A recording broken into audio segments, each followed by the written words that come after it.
Hi again, and thank you for tuning in to Marketing Automation Made Simple podcast. This is your host, Giovanna from bumperleads.com, and I am on a mission to simplify the world of marketing and automation for small business owners around the world so they can save time, money, and scale their businesses faster. My guest today is Chris Davis from Automation Bridge. Chris is a dear friend and a mentor of mine, and I'm so excited to have him back on the show to tell us more about his new projects happening at the Automation Bridge, which is an awesome community of automation builders, kind of like bodybuilders. You know, you gotta build the automation muscle, right? Because you want to be stronger, smarter, faster at implementing automations. You will also recognize his voice because he was on my show before, ages ago. But he's also a host of a popular podcast called All Systems Go podcast. Welcome, Chris. Did I miss anything? You got it all, Giovanna. I am excited to be here and always honored to be able to borrow the ears of your listeners, and hopefully I can give them some insight or something that will change the way that they're approaching their business for the good. I'm so excited that you're here because we seem to be always connecting and picking on the same topics in the automate. We come across the same theme when we meet. Every time we talk about automation, we think about segmentation.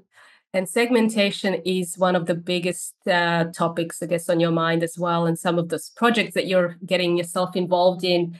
Can you tell us, just for our listeners who maybe some are agency owners, some are automation builders, automation experts, but also some are non-techie business owners. Can you explain what segmentation is in layman terms? Segmentation, let me give you all the technical definition of it. And it's my technical definition, by the way, but it's the grouping of contacts by similar attributes and or actions.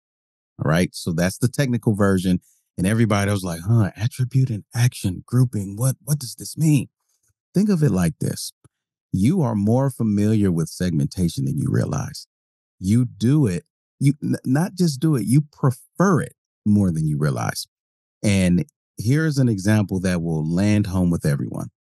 You have an iPhone, you have a smartphone, okay? And you want to send a message about, maybe you just want to message your family about tonight where we're all meeting up to go eat dinner. Nobody in their right mind, Giovanna, would go into their contacts, select all contacts, and send that message to every single person in their phone book. That, even me saying that, is crazy. That sounds crazy. Yet that's what we do with our contact database, right? Just one message to everybody. Hey, everyone. Instead, what you're going to do is you're going to create a group chat with the select individuals who need to hear that information. That information is pertinent to them. And then you're going to send a message in that group chat. It's segmentation. You're grouping people based on what they've done and who they are to send out communication that is most applicable to them and most important to them. That's what segmentation is. When we apply it to marketing, it allows us to communicate to people in a way at scale that feels very one-to-one. Love that description because it reminds me of another question I have to ask you. A client of mine, we just recently had a strategy session, and he asked the question of how much segmentation do I need? And I thought that's a really good question because they have almost thousands of products, thousands and a few different customers that buy these products. And so his concern was if I exclude certain number of people, they wouldn't know about all these other options. So why should I give them only what they tell me? Sometimes they don't know what they need. You know, the answer to that question is scary because, what most people don't want to do is test it out to see, right? And the fear is warranted because platforms have not done a good job making it easy for us to test segments, the performance of segments, right? So you can say, hey, we've got these five, you've got 5 products. Let's mail each one individually of those products in XYZ. there's no easy way to be able to tell how it's performing per segment, right? Unless you just create a specific campaign for each segment and then send it to them. And now it just gets overwhelming because how are you tracking it? How are you keeping a record of what went to who and all of that, right? So I know that there's a platform we were talking about earlier, Klaviyo released maybe last year.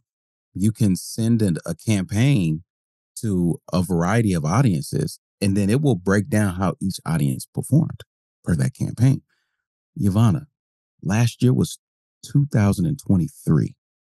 We have been doing marketing automation prior to that for at least a decade. At least a decade. So you mean to tell me 10 years plus of maturity in the marketplace, and this is just now being released as a feature to be able to monitor the performance of a segment? So the fear is warranted, and the way you get around it is you always have to align your current marketing efforts and their performance. You're looking at you're measuring that performance with what you're trying to achieve. So are you trying to generate more revenue? If you're trying to generate more revenue, then I definitely want to look at a segment of people who have purchased more recently, right? If you want to expand awareness, or if you just want to push people to a particular blog post, maybe you're announcing something. Well, that's a different segment. I'm looking at people who have engaged with an email. And since we can't trust opens, I want people who've clicked. So I can know, okay, if this is my pool, this is the potential. That's the max potential of people I can push there. So it really is relative to the business goal that you're trying to achieve. Watch this, Yvonne, at the time of segmentation. It's gonna move. Today may be revenue. It may move tomorrow. Today it was revenue. Give me that segment that is most prone to push the revenue. Okay, today, we need website visitors. We need people going to the website, build this custom audience so we can retarget. It's totally different. So now I've got two different segments based on two different business needs in one business. So that's the nuance, the overwhelm, and all the scariness behind segmentation all in one. And that's why I said I understand it, because it can be overwhelming. Yvonne, I think you can create infinite segments. I really do. As long as time keeps ticking, whatever was good yesterday is outdated today, right? And will be outdated. So it's an ever living mechanism, and it is overwhelming, and it takes a certain skill. You know this, it takes a certain skill to be able to really filter through all of the possibilities and land on the most probable, you know? So Yeah, same. That it's all dynamic, isn't it? Segments are dynamic. It's the same as a business. A business is never the same. When you're running a yes. business, every day is a different day. So it makes perfect sense to have these dynamic segments and to be aware of at that point in time, this is what I need to know. And I wish that more platforms were doing that. I really do. I had another client that just asked, in my mind was a simple question. They have one-off and recurring revenue in their business. And I just want to know, when I send this campaign, how many recurring subscriptions did I get? Yeah. The data is there, but it doesn't live in the CRM. That's it. And it seems so simple. A lot of times when you don't know how to properly segment, what happens is you're at the mercy of broad metrics, right? So we sent this campaign, it did really well. Well, who in that campaign was responsible for it doing well? Oh, all of the people who opened it. Okay, great. Let's look at all of those people. What's the profile? What is the commonality in all of those people? Well, now it breaks down. Well, just keep sending them with that type of subject line and that copy, and it'll keep performing well. And that work, Giovanna, the thing is that will work for a time. It will work for a time. But then there's going to be a time as your business matures where the old doesn't work anymore. And now you've got to get more granular, and you have to start to understand more of the mechanics of the why things work. And it always comes back to segmentation. It always comes back. Yeah, it's interesting you said how it doesn't work, because another client has ignored my advice. Let's just say ignored. They're still working with me, but they have 10 other people giving them advice. Yep. When you're so overwhelmed, how many advice can you really handle in a business? But anyway, for the last 2 years, they have not increased their database numbers, list sizes. And every time we approach it for running workshops or running webinars, they are not doing any advertising or marketing. They're just doing everything with word of mouth, and it's such a slow growth that their numbers went from, say, 10 per workshops, very small group workshops, to the first time they've got 0 people. And when you look at it, you go, well, everyone here is the same. They're just fatigued. You don't have anybody new coming in. And they don't realize the power of having new customers coming into your database and keeping things fresh. And just having some kind of a segment to let them know, hey, Yes. you have X amount of new users, or new customers or new leads coming in. This is what they've done. This is what they haven't done. Yep. Maybe we need to do something about that. Is there any examples you can share with us of what a successful segmentation would look like for a business, any industry? I've got quite a few. Let me share with you something more recently that I've discovered and am working on and excited about the results that have not yet been reported. And then I'll give you some tried and true. The first one is I deal with a lot of really large databases, like million contacts and up. They're plagued with the same thing, the small business of 1,500 to 5,000 to 10,000 contacts. At some point, after you've got your initial, we send a monthly newsletter, weekly newsletter, and you get that going, you're stuck now like, okay, what levers can I push? How do I send more mail without bothering people? How do I make this email a profitable channel? And what happens is, and I don't know if it's just a shifting in how people are engaging with email right now as we record this, but they've got a big hole in their contact database. So leads are just pouring out through unsubscribes, right? And unsubscribes, it's just an event. It's not negative or positive unless you can identify that and say, okay, this is a good thing or bad thing. So that's what we did. I said, okay, here, give me an export of all of the unsubscribes. Feed it to my team. They're going to run an analysis and come up with an avatar. We're going to come up with an avatar. Now, in order to do this, to make it valuable, though, we need to add attribution to each one of these avatars. So now we can see, hey, leads that come from Facebook are the ones that are unsubscribing more than leads that come from YouTube, right? Now, this is, perhaps this is more advanced, but you don't often hear about segmentation done in that way, right? To identify whether or not these unsubscribes are good or bad for us. Now, if I say, hey, look at all these unsubscribes came from this campaign, and you said, whew, I actually needed those leads out of here. It was a partnership I ran with another company, and they messed up all of the leads. They came in, support tickets spiked. This is great for me. But you wouldn't know that unless we did the analysis, right? So that's one example. And it just allows, what we're using it for is it's allowing the business owner to understand what's causing the hole so they can plug it. So that's more of internal. Now, external, I mean, you pick it, SaaS company, service-based company, coaching and consulting. I'll use e-commerce. I'll use e-com for now. And there was a company that was really struggling getting their mailing their mailing program. We'll call it an email program off the ground, and about 250,000 leads, 250,000 leads sitting there, right? They had no idea how to mail them. Well, Yvonne, the rules of starting with effective segmentation is first start with recency and frequency, right? Okay, let's see who recently has been added in the last X amount of days, right? That's one. Okay, now we've shaved that 250 down. All right, now of those who's recently been added, who has been purchasing more than once. Let's look at the frequency of the thing that they've done. Now, what was insurmountable at 250,000 is now at about 89,000. Right now, somebody just said, but what about the whole other 100,000 plus of people that weren't acting? We're just putting them on hold. Guess what, Yvonne?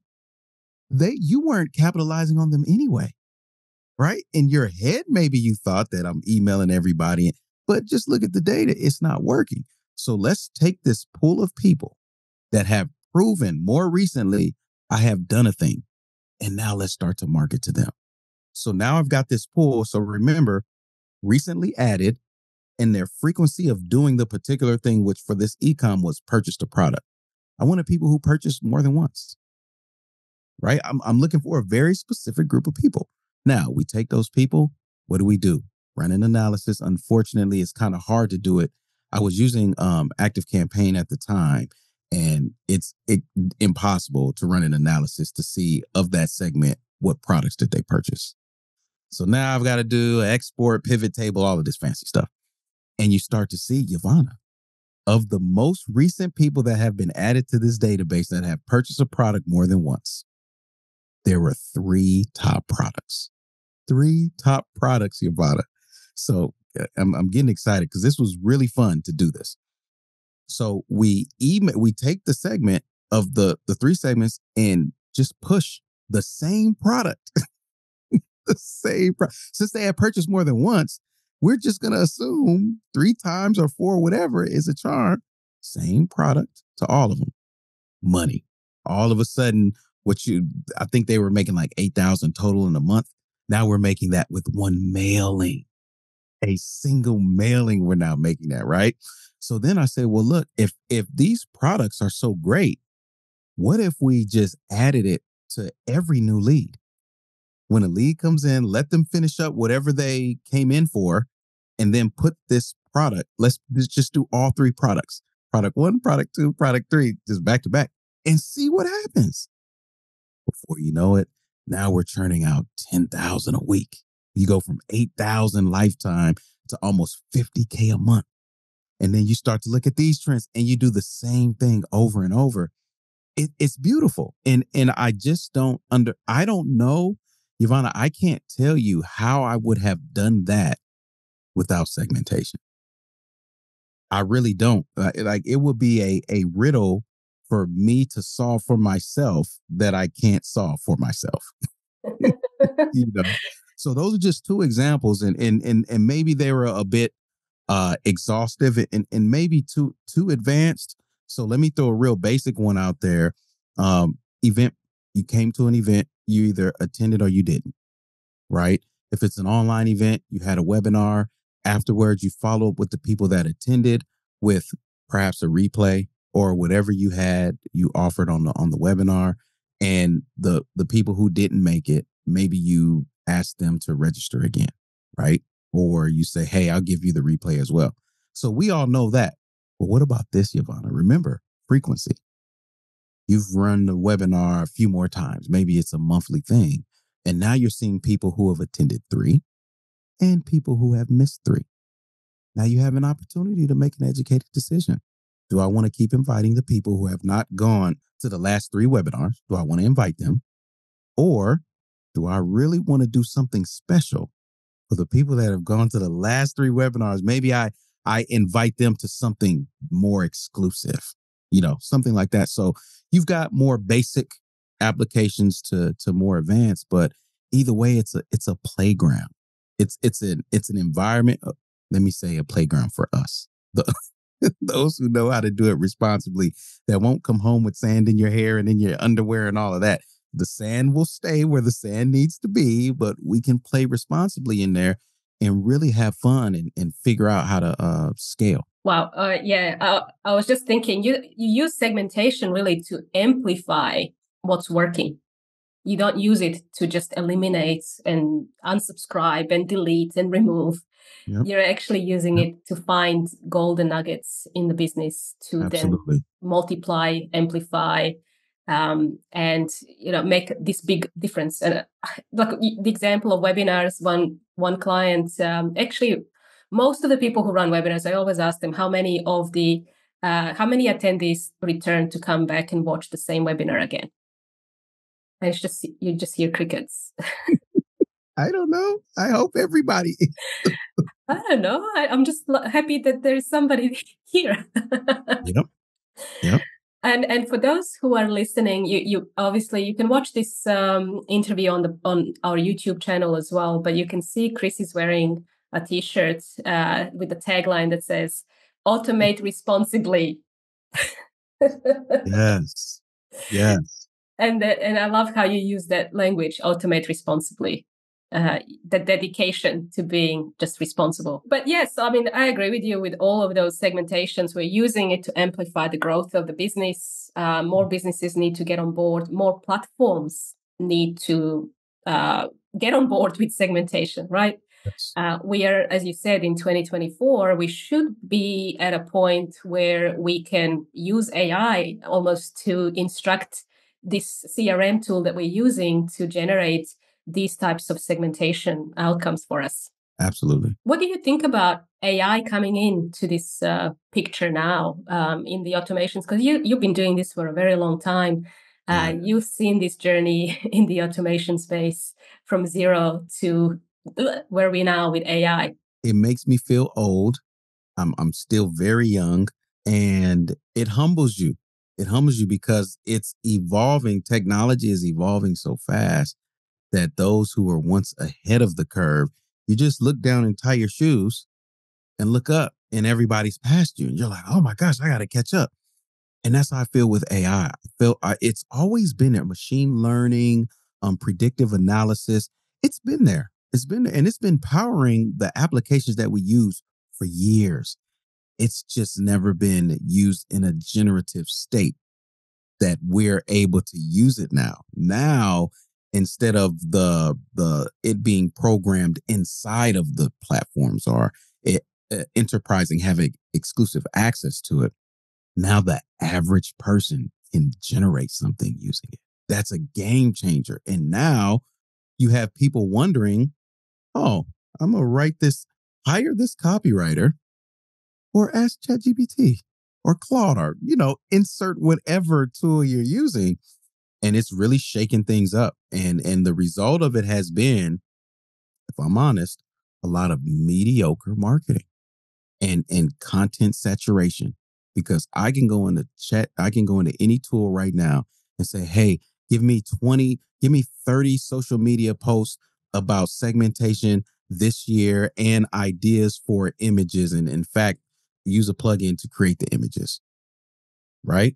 I can now take that, go to Upwork, Fiverr, whatever, pay somebody $20. Hey, I need you to take all of these posts and these images, add them to enter whatever social media scheduling tool you want to. Boom, boom, boom. Within an hour or so, you've scheduled a month's worth of social media content, right? Now, that's all good. I'm not against that. All I'm saying is with the mass production of content, it still leaves the question unanswered. Are you giving your audience what they want? Are you solving a problem? Are you just putting content out there, hoping that at some point something sticks? So I that's my rant on the impact of AI and just marketing in general. But when we look at marketing automation, I would say I'm hopeful. I'm hopeful, and the two reasons why I'm hopeful are the two areas that are often confused and underutilized: reporting and segmentation. So I'm thrilled actually to anticipate and see how AI will enable us to have better metrics out of the tools that we have, right? Along with enabling us to maybe even recommend some segments based on the data. But wouldn't that be something? Right? Hey, Chris, based on the information that I see here, these are some segments that you should try to email. Want help with a subject line? Sure. Like, of course. Now I get it. People are going to abuse this and misuse it and just start emailing like crazy. But you give it to somebody who's going to do it responsibly And I'm going to take that, I'm going to assess it and say, you know what? I like this segment. Let me make a tweak. Like this messaging, let me make a tweak and then go. So I believe that AI is like a young child, should never be left alone. You just don't give them that sucker, that lollipop, and say, here you go, and leave the room. You'll come back. They've choked themselves. They've done all kind of things, right? AI still needs to be managed and maintained. So don't leave it alone, but let it assist you. And I think in the areas of measurement and reporting and segmentation, they go hand in hand in my head. I think that's the biggest leap that we can take. I've seen platforms do some AI building of automations. I'm I'm okay with that. I'm okay with that. You get to a point where you've got so much legacy automations built. I can just go duplicate and delete some stuff, add some stuff, and get there just as quick. But somebody just getting started. Hey, I want to send a autoresponder sequence, 5 emails separated by 1 day, and it builds it out for you. Okay, that's fine. You know, but I'm not as excited about that than measurement and segmentation. Mm. I recently had Reed Robinson from Zapier on the podcast, and he's the AI product lead for Zapier. And Zapier is doing something exciting. It's like a chat GPT instructing the tool to create your Zap. And he was Yes. getting excited about possibilities of non-techie people building products with AI and Zapier. And they pretty much have connections with ChatGPT, and you can automate any type of communication to go out. You just need to instruct it. And I'm like, wow, you could even use, I think potentially they might be looking at using voice to instruct the tool rather than type.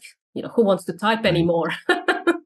Yeah, exactly. Yeah, just tell it. And what if it was mobile?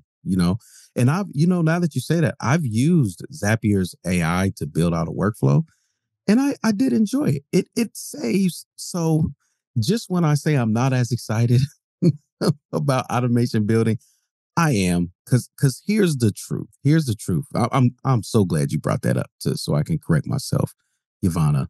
I can easily go into Zapier and say, hey, when a new lead comes into active campaign, send it to Google Sheets, send it to Airtable. I can do that, right? I can go select it. But if I just type it, let alone talk, hey, when da da da da, and it builds the shell for me, I just save myself maybe 30 seconds, 60 seconds, 90 seconds. And that's really the goal of automation, is it not? We're winning back time, not hours and days at a time. I mean, that's a lofty goal. We're winning back time, minutes, seconds, because they may seem small. I just saved you 30 seconds. Oh, that was nothing. But watch this. If you're a founder, or you're somebody in your business that things go through, 30 seconds is just enough for you to become a bottleneck. And now what should have taken 30 seconds is taking 30 days. Right? So true. So true. You just reminded me how the advent of AI coming in and just helping edit this podcast and generate content for the podcast, and also generate content for other social media. I use this tool called swell.ai, and it has saved thousands of hours, really. And it's also made my life easier to outsource that side, which is also another boring task that you have to do each time. And so this Swell AI tool, I don't know if you use it, but it has definitely saved thousands of hours. And that's something I would have given up easily to do. But you just upload your episode and it gives you social summary, video snippets, audio snippets, all AI generated. You still have to do some work to change so it doesn't sound the same. Like you said, content, everyone generates the same content. So you might be in the sea of sameness around the world. And it's so easy to pick up, right, these things that are being published externally with the words that generative AI seems to just love to use, always the same words for content. So I love AI in helping us save time. I can see that massively, especially for experts in their field. and for business owners who don't have the time, like you said. Yeah, yeah, absolutely. You know, Ivana, as you were talking, I think I have a laundry list of things. Yeah, I would like in my CRM, I would like a butler, like a, you know, yeah, definitely a butler. That when I log in, it says, "Hey, Chris, what can I clean up for you?" And I say, "Hey, can you just show me what list of tags that aren't currently being used? Just let me see. Hey, how many contacts do I have that haven't opened an email in the last year?" And have that level of conversation with my CRM butler. That does excite me. So I am more on the excited side of AI and marketing automation than not. It's just I don't see it. I don't see it happening. I see some like AI help you write a headline, right? Help you write the content of the actual email. But we start making strides like that. That's a game changer. And here's what we're seeing. You got me going, Yvonne. I'm sorry. And here's what we're seeing. Let me just render a warning to everyone. If your bread and butter is doing is becoming less and less valuable, everyone. It just is what it is. The truth be told, it's always been less valuable than the actual thinker, right? If you think about a car, that's what they have assembly lines for. They got robots and all of that, just move parts. The doing is easily replaceable and it's easier to get done than the actual thinking and bringing all of the parts together, which, it, we evolve. We evolve and this is where it's at. So for those of you who have built your house on doing, just check the foundation. It may have turned to sand. It may not be as firm as it once was, but you have time, Yvonne. You have time to recalibrate. Yeah, I recently listened to Seth Godin actually being interviewed and his opinion on the age of AI. Very interesting perspective from his perspective, who is the invent. He says he invented email marketing, right? He was one of the biggest email marketing in the 90s, I think. With what was the company he was with? Yeah, was it Yahoo? No, it wasn't. Sure. His perspective is AI is just going to take over. So if you are in the brand, let's say branding agency, and you're still specializing in logos, he goes, forget about it. Why should I hire someone who is going to create a logo that's going to take 6 months, expensive, when AI can do it faster and cheaper, and eventually it will be better, he said. So Yes. he said, I know that people will use chat GPT prompts with can you make this email sound like Seth Godin's newsletter? Right. How do Right. you feel about that? That was the question he had. And he said, look, I just have to be better. I just have to sound different. Mhm. Mm. AI is making me a better marketer. We Wow. just have to be different. And that was interesting Right there. perspective coming from him. Yeah. Because it is, I think of the music industry. And I'm dating myself here, but um, hey, young folks, there used to be a platform called Napster, especially here in America, and you would get on Napster and you could download any MP3. Hey, all young folks, this was before streaming. You couldn't stream anything. You either owned the CD cassette or this new thing online allowed you to download MP3s, which you could then burn those to a CD and play them in your car, right? So I remember the music industry being in an uproar. Oh, we're losing money if people can just download our albums. This is ridiculous. I remember them going to the courts, them being on C-SPAN and everything, right? Well, where is all of the fuss now? Where is all of the fuss now that they're now strategically using streaming to broaden their audience and then push that audience to live events, sell more merchandise and product, right? Like it was hard because technology came and broke up what you knew to be the norm, but in the breaking, there was an opportunity for something better and bigger. And those who saw it and took advantage of it were better off, and others probably are still complaining. I would have been number one rapper if it wasn't for Napster. I just know it. And then somebody else was like, well, I am number one, and Napster was here, and I still, I'm on YouTube and blah, blah, blah. So it really does, as Seth Godin said, it gives us an opportunity to be better. Sounds like I need to bring you back on the show so we can talk more AI. I'm Right. sure This was a pleasant surprise.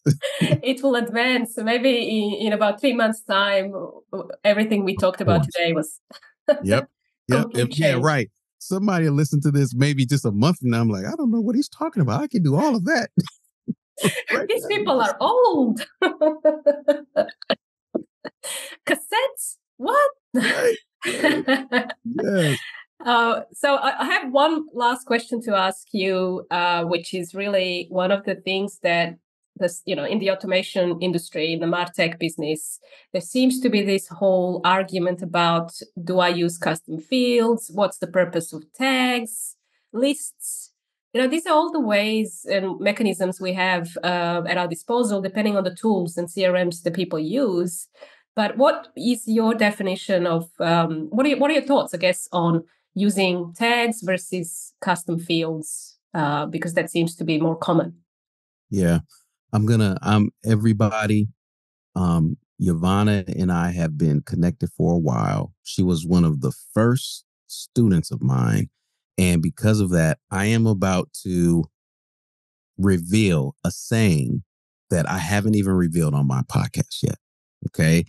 Hot off the press, whenever you listen to this, if you've already heard it, you're like, oh, this is where it came from. It's an easy way to think about segmentation. Okay. Lists are long, tags are temporary, fields are forever. Okay. So I'll break down each one of those. Lists are long. Lists are meant to be big. The largest grouping possible are lists. So if you find yourself having 20 lists and there's 20 people on one list, 40 on another, you're using lists wrong. And I'm saying this relatively to the size of your database. But the largest amount of contacts should exist on a list. And that's for platforms that have static lists that people have to be subscribed to. If you're on a platform that doesn't use lists, it's just a global platform, then just throw the whole list saying out. But lists are long. They should be big. They should be big. All right. Tags are temporary. Now, the inception of tags is not the way that we use them as marketers now. I tell anybody, you want a feature to get abused, give it to marketers, right? So what marketers did, instead of really thinking strategically through it, they started to use tags for every action possible. And that's warranted. And here's why it's warranted. Because in the day and age, Infusionsoft, formerly Infusionsoft, were the leaders in this overusage of tags because the platform itself could not natively track a lot of behaviors. Therefore, I need to tag everything. And that's where it came from. But if you have a platform, and I think of ActiveCampaign, there are so many native behaviors that ActiveCampaign tracks. There's no need to tag. If somebody fills out a form, there's no need to tag that they filled out a form because I can go into the segment builder and say, has submitted this form, right? So that's just some quick history on how we even got here to tags. And my hand is up. I've been a promoter of over tagging. Okay. But I will tell you this, you'll have more issues the more tags you use than the less. It gets overwhelming to try to make a story of them. Every platform displays them differently. Sometimes they're in alphabetical order. Sometimes they're in the order in which they've been applied. Sometimes they mean one thing and you can't remember. So I like to view tags as temporary, right? There are some cases where integration will require it to be permanent, but fields are forever. If you have data that you want to rely on over time, store it in a field, right? Fields change very slowly. Should change very slowly and rarely. Think about your name. Your name is a field. You're not going to change unless you want to go through that whole legal process. That's that's a bit cumbersome. So when you think of it in this way, what I just did is introduce, well, how do I start to deem what's temporary and what's permanent, what's forever? That's a whole nother topic. But I will tell you this, the step that most marketers are missing right now is, just as I can take this pen and write analog notes, what I should be doing after I take my notes is going to digitize it, right? So it's more easily organized. It's okay to use tags to perform a function, but if that function needs to exist permanently on the contact record, you then need to migrate that information to a field. And I'll give everybody a quick example of something right now we're redoing in the membership. We brought our heads together and really have been tackling this topic. And a shout out to Samantha Pointer. She's the one that really led this. If you think about that same webinar scenario, it's not uncommon, Yvonne, a tag for registered and a tag for attended, or a tag for not attended. If you think about this, Yvonne, let's just slow down. I know we're at our time, but let's just slow down for a second. Those tags are literally a status, and only one can be true at a time.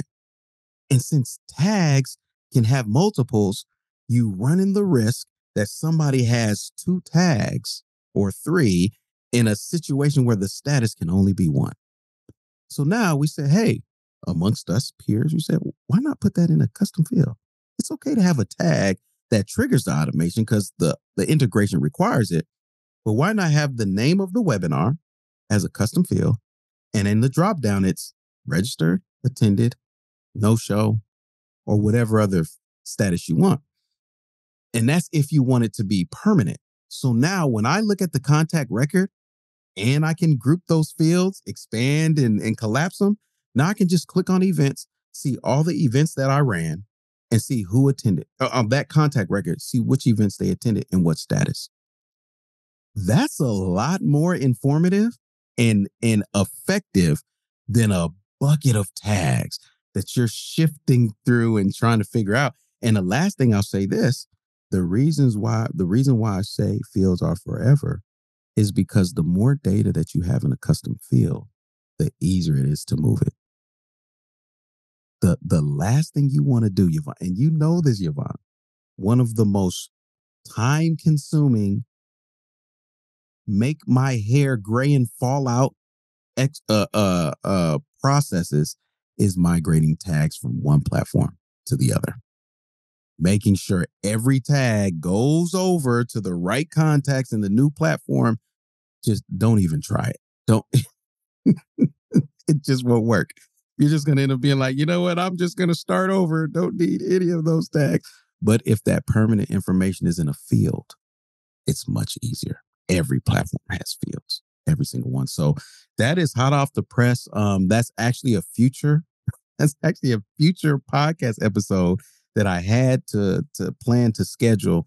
But I just gave a big chunk of it here. And who else to do that for? But you, Yvonne. I know. Thank you so much for sharing that. Like you said, tags, as you're talking about tags, they become very scary. They're dangerous. Tags are dangerous. And so we have to be responsible with tags and fields. But I always tell customers, tags are supposed to tell us a story about what is happening. And every time we use tags, we apply them through automation rather than humans applying tags. Because as you said, tags are so sensitive. Is it caps? Is it lowercase? I've seen some platforms that allow you to create so many tags, and even with an extra space, or users creating random tags, even custom fields. I don't know why some platforms don't allow locking those fields. So you can easily overwrite that data. No idea. But, we're in 2024 and AI is here. So I'm hopeful that this is all going to change for us. Well, thank you so much, Chris. Do you want to share with our listeners, with our audience, where they can find you, what you're doing now, what they can maybe watch you on a webinar somewhere, on events? Yes. I'll say this, everyone. If by the time you hear this, we would have launched our new podcast companion guide. And what that is we've made it easy. It's an easily searchable database of every single podcast episode that's ever been released and will be released. in a way that you can keep it in your pocket on your smartphone. You don't have to go to our website, although we want you to. We definitely want you to.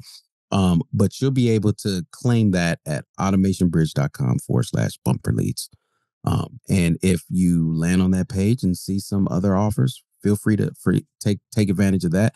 But since you're listening to this podcast, it's pretty safe to say that you like listening to podcasts. And what we've done is we've even created categories for all of the podcasts. So if there's a certain, hey, I just want to know about e-commerce. Hey, I just want to know about segmentation. We've grouped all of them because I've got an ever-growing library. I think I'm up to almost 200 episodes now. I don't want to overwhelm people. You can just jump in where you need to, figure out which ones to listen to them right then and there. And it's a great aid for your listeners. So that sounds amazing, because I listen to your podcast as well. There's some interesting things, interesting nuggets you share, and I love the way you explain things. So I hope my listeners get a chance to see that for themselves as well. Now, thank you so much. I really enjoyed talking with you as always. I'm sure I'm going to have you back if you want to come back. Yes. We're Yvonne, truthfully, in about, like we said, 30 to 60 days, something's going to happen with AI and CRM space and segmentation and marketing automation. And we'll have to come back and really dissect it so everybody understands how to best utilize it. I know there's going to be so much content and so much information we're going to share. So yes, thank you so much. I really enjoyed talking with you, and I'll hope to see you soon. Yeah, anytime, Yvonne. Thank you.